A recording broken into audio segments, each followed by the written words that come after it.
Had to be bittersweet for you. Mixture of obviously very good, but bittersweet in the end. Yeah. I mean, I'm not focused on wins or losses this year.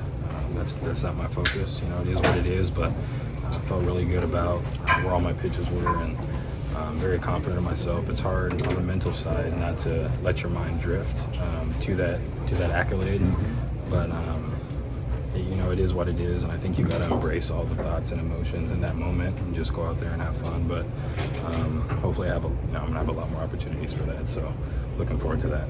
Are you going to be able to just take the good from this and not look at the bittersweet part? Oh yeah, 100%. Yeah, I'm really pleased with my slider and all my pitches overall, but specifically my slider. I feel like it's gotten better and better these last few starts, and just the days in between of what I'm working on in catch play, my bullpen. So really proud of that. Taking a lot of pride in that pitch and change up as well. And there's a lot of positives to come out of this, and just looking forward to continuing to work on that and have success.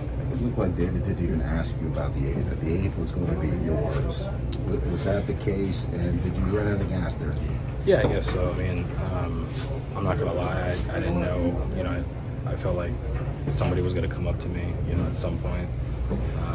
But I also didn't want my mind to go there because, I wanted to stay locked in and not think about myself coming out of the game. I wanted to keep going out there. So, like I said, the mental part in dealing with a game like this is really hard. So that's a challenge. But I forgot your question. Did you get tired at all there in the eighth? I did. Yeah. I mean, that's the most pitches I've thrown. But then again, the mental part. Of like I'm fine. I'm not tired. And just continuing to lock myself in between those innings and keeping my mindset there. But it was definitely a thought that came in, but I had to flesh that out and just continue to stay locked in to go out there again. At what point did you kind of realize the no-hitter was a very big possibility? Yeah, I mean, I definitely think everybody was giving me my space and knew that I was locked in, and I always appreciate that. But at what point did you realize this is when did you realize, hey, I haven't given up any hits yet?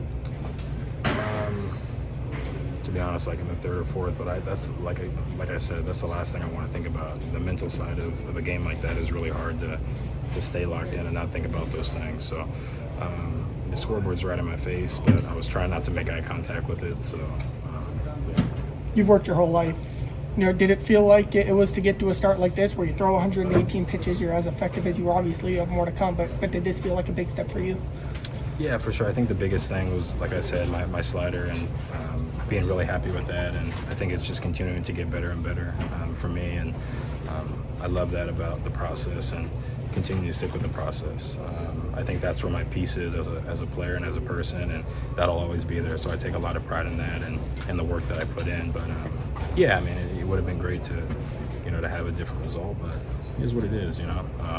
This is my team, ride or die with them, and still really proud of these guys. I know we're fighting through it, and I'm really happy because we've been able to turn around a lot of games. So proud of these guys too.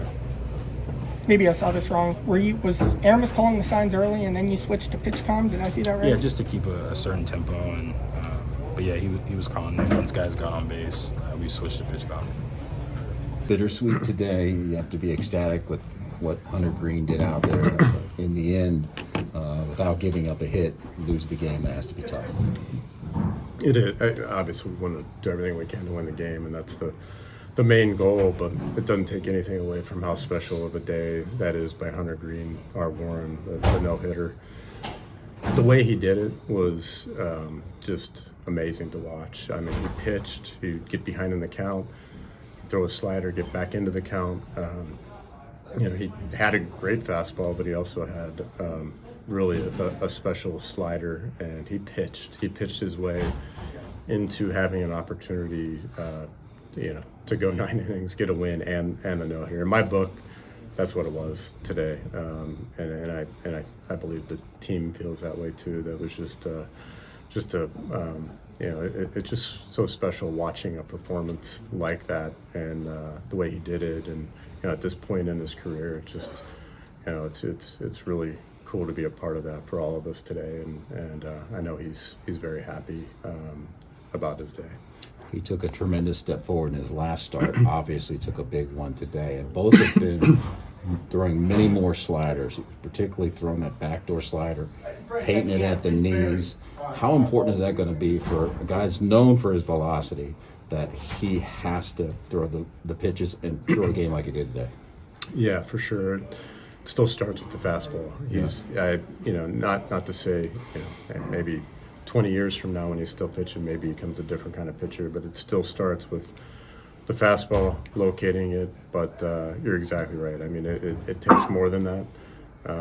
I know that Hunter wants to just keep getting better and improving. And in order to do that, it's gonna take all of his pitches. It's gonna take locating them. It's gonna take more than just being out there throwing as hard as he can. And I think he's made that very clear that he understands that already at this point in his career.